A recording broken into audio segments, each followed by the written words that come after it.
स्वागत है आप सभी का। मैं हूं हरजोत कौर और खबरों का विश्लेषण करेंगे। हमारे साथ मौजूद हैं सीनियर जर्नलिस्ट सुरेंद्र डल्ला जी। स्वागत है डल्ला जी आपका। बहुत शुक्रिया जी। तो डल्ला जी, आज के प्रोग्राम में सबसे पहले बात करेंगे सरबजीत सिंह खालसा की। डिब्रूगढ़ जेल में बंद अमृतपाल सिंह के साथियों का जो चुनाव को लेकर बड़ा बयान आया है, उस पर जरूर आप विश्लेषण जो है प्रोग्राम के जरिए दर्शकों के साथ साझा कीजिए। देखिए, अमृतपाल सिंह, सबको पता है कि Amritpal Singh national security act के बाद असम की डिब्रूगढ़ की जेल में बंद है और खडूर साहब लोकसभा हल्के से वह चुनाव भी जीते हैं, लेकिन अभी तक देश की पार्लियामेंट में उन्हें शपथ नहीं दिलाई गई। और इस बात को लेकर पूरे पंजाब में भी सियासत है और दिल्ली में भी इस बात की चर्चा है कि अमृतपाल सिंह को अभी तक शपथ क्यों नहीं दिलवाई गई। और उधर क्योंकि पंजाब में 4 विधानसभा के जो उपचुनाव होने हैं, फरीदकोट लोकसभा क्षेत्र से गिद्दड़बाहा की असेंबली है, इसी तरह संगरूर लोकसभा के तहत बरनाला विधानसभा का चुनाव होना है और गुरदासपुर लोकसभा के तहत श्री डेरा बाबा नानक का विधानसभा चुनाव है। और इसके साथ साथ होशियारपुर में जो सीट ज्यादातर समय भारतीय जनता पार्टी के पास रहती थी, वहां पर चबेबल विधानसभा हल्का है, उस विधानसभा क्षेत्र में भी उपचुनाव होना है। तो पंजाब में 4 उपचुनाव हैं, लेकिन जो अमृतपाल सिंह हैं जो डिब्रूगढ़ की जेल में बंद हैं, वो सबसे ज्यादा 1,57,000 वोटों के साथ वो जीते हैं लोकसभा का चुनाव फरीदकोट से। 1.97 लाख उनको वोट्स पड़े। और इसके बाद अब जो अमृतपाल सिंह के साथी हैं, उनकी तरफ से या उनके परिवारजनों की तरफ से इस तरह के बयान आ रहे हैं कि वो चुनाव लड़ेंगे। अब 3 साथी जो अमृतपाल सिंह के हैं डिब्रूगढ़ की जेल में बंद हैं, सब पर नेशनल सिक्योरिटी एक्ट लगा है। इनमें एक नौजवान है जिसको जो काफी ज्यादा प्रसिद्ध है, प्रधानमंत्री के नाम से प्रसिद्ध है, प्रधानमंत्री बाजे के, ये उनके गांव का नाम है। उन्होंने ऐलान किया है कि वो गिद्दड़बाहा विधानसभा हल्के से चुनाव लड़ेंगे। यहाँ पर पंजाब कांग्रेस के अध्यक्ष राजा वड़िंग विधायक थे, वो सांसद बन गए हैं, तो उन्होंने इस्तीफा दिया। और एक व्यक्ति हैं कुलवंत सिंह राउके, वह बरनाला विधानसभा से उपचुनाव लड़ेंगे, इस तरह के दावे किए जा रहे हैं उनके जानने वालों की तरफ से। और दिलजीत सिंह कलसी है, पंजाबी फिल्म इंडस्ट्री से जुड़े रहे हैं। उनकी पत्नी ने डिब्रूगढ़ जेल में उनसे मुलाकात करने के बाद एक वीडियो जारी की है सोशल मीडिया पर, जिसमें उन्होंने कहा है कि हम मदद चाहते हैं, हमारा साथ दीजिए और जल्द ही हम प्रेस कॉन्फ्रेंस भी करेंगे। उन्होंने कह दिया है कि दिलजीत कलसी चुनाव लड़ेंगे डेरा बाबा नानक से। अब सरबजीत सिंह खालसा खुद फरीदकोट से विधायक हैं और सरबजीत सिंह खालसा विधायक बनने के बाद उनका जो बड़ा बयान आया है, उन्होंने कहा है कि जितने भी हमारे सिंह जो इस वक्त डिब्रूगढ़ की जेल में हैं, उन सभी का वो समर्थन करेंगे।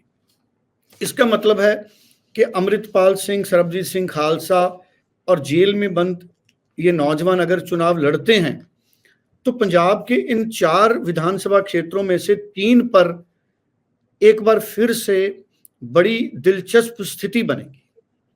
दोनों ने लोकसभा चुनाव जीता है, अमृतपाल सिंह ने जेल में रहकर जीता है, सरबजीत सिंह खालसा ने मैदान में काम कर कर जीता है। और सरबजीत सिंह खालसा का कहना है कि वह अमृतपाल सिंह के साथ मिलकर आगे की रणनीति तय करेंगे कि किस तरह से पंजाब में जो मुद्दे हैं उन पर आगे का रुख तय करना है। और सरबजीत सिंह खालसा ने कहा है कि अभी तक शपथ नहीं दिलाई गई अमृतपाल सिंह को, जिसका वो विरोध करते हैं। एक तरह से उन्होंने नाम नहीं लिया, लेकिन भारतीय जनता पार्टी की सरकार का विरोध किया। उन्होंने प्रदेश सरकार और केंद्र सरकार दोनों का नाम लिया कि शपथ नहीं दिलाई गई। जो जीते हैं अमृतपाल सिंह और जो हारे हैं उनको मंत्री बना दिया गया। बिना नाम लिए उन्होंने एक तरह से पॉलिटिकल इशारा किया, रवनीत सिंह बिट्टू को मंत्री बनाया गया है। रवनीत सिंह बिट्टू चुनाव हार गए थे और सरबजीत सिंह ने जो अकाली दल का पंजाब में इस वक्त जो नाराजगी है, अकाली दल के गुट बने हुए हैं, उस पर एक तरह से उन्होंने कोई बहुत ज्यादा टिप्पणी नहीं की। लेकिन जिस तरह से सरबजीत सिंह खालसा समर्थन में आ गए हैं अमृतपाल सिंह के, जो जेल में नौजवान बंद हैं, हालांकि अभी अमृतपाल सिंह ने किसी तरह का बयान नहीं दिया कि क्या उनके जो साथी वो चुनाव लड़ेंगे। अभी तक इधर उधर से बातें उनके चुनाव लड़ने की आ रही हैं। हालांकि दिलजीत कलसी की पत्नी ने तो कहा है कि वो लड़ेंगे, लेकिन बाकियों ने इधर उधर से या उनके नजदीकी परिवारजनों से ये बातें आ रही हैं। अमृतपाल सिंह ने अभी तक ये भी नहीं बताया कि मैं चाहता हूं कि ये तीनों लड़े या ये तीनों लड़ेंगे, आप इनका समर्थन कीजिए। कोई खुला पत्र भी अमृतपाल सिंह का अभी तक नहीं आया। लेकिन सरबजीत सिंह खालसा ने एक तरह से समर्थन किया है। अब आने वाले दिनों में अगर ये चुनाव में आते हैं तो बड़े दिलचस्प मोड़ पे एक बार फिर पंजाब की सियासत आएगी।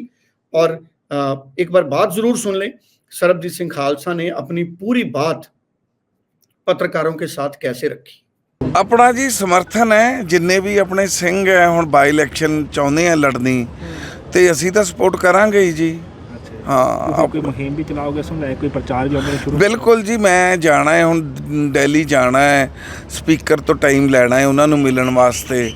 ਉਹਨਾਂ ਨੂੰ ਮੈਂ ਉਹਨਾਂ ਦੇ ਪੇਰੈਂਟਸ ਨੂੰ ਮਿਲਾਉਣਾ ਮੈਂ ਸਪੀਕਰ ਨੂੰ, ਕਿਉਂਕਿ ਮੈਂ ਜਾ ਕੇ ਫਿਰ ਸਪੀਕਰ ਜਿਸ ਦਿਨ ਦਾ ਟਾਈਮ ਦੇਗਾ ਫਿਰ ਉਸ ਦਿਨ ਉਹ ਆਉਣਗੇ, ਫਿਰ ਮਿਲਾਣਾ ਹੈ ਸਾਰਾ ਅਸੀਂ। ਕਿਉਂਕਿ ਗੱਲ ਇਹ ਹੈ ਨਾ ਜੀ, ਹੁਣ ਜਿਹੜੇ ਤਾਂ ਹਾਰੇ ਹੈ ਉਹਨਾਂ ਨੂੰ ਤਾਂ ਮੰਤਰੀ ਬਣਾਤਾ ਸੈਂਟਰ 'ਚ, ਤੇ ਜਿਹੜੇ ਜਿੱਤੇ ਹੈ ਉਹਨਾਂ ਨੂੰ ਹਲੇ ਸਹੁੰ ਵੀ ਨਹੀਂ ਚੁਕਾਈ। ਪਾਰਲੀਮੈਂਟ ਦੇ ਵਿੱਚ ਅਸੀਂ 3 ਮੁੱਦੇ ਤਾਂ ਪਹਿਲਾਂ ਪ੍ਰਾਇਓਰਟੀ 'ਤੇ ਹੈ।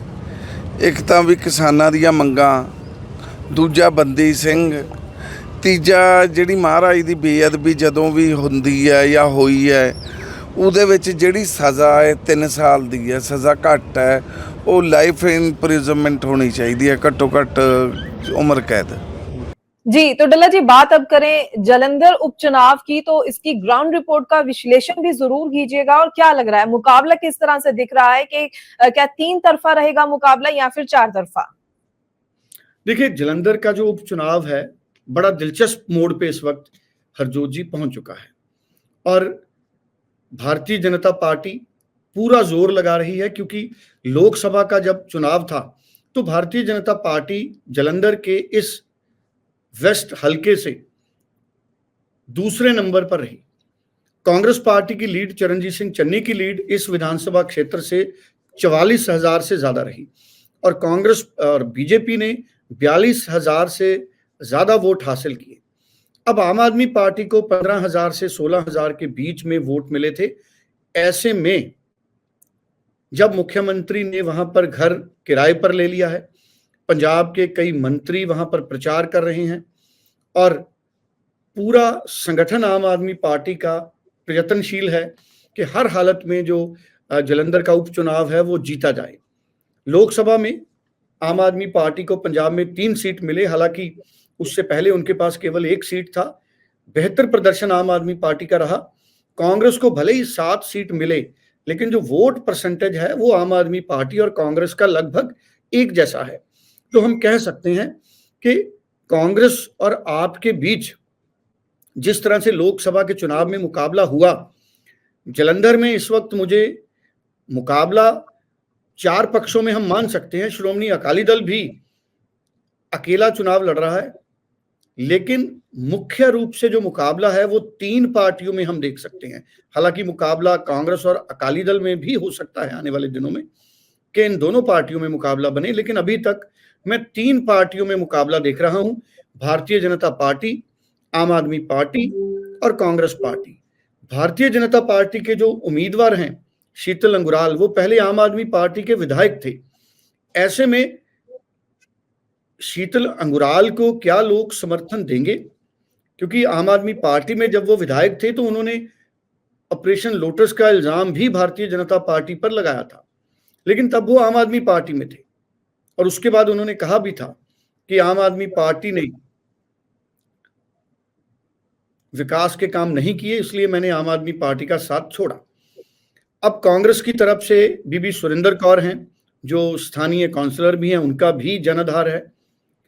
और आम आदमी पार्टी ने भारतीय जनता पार्टी के पूर्व नेता रहे हैं भगत चुन्नीलाल, उनके पुत्र महेंद्र भगत को वहां उम्मीदवार बनाया है। ऐसे में आम आदमी पार्टी को भी हम मुकाबले से बाहर नहीं रख सकते।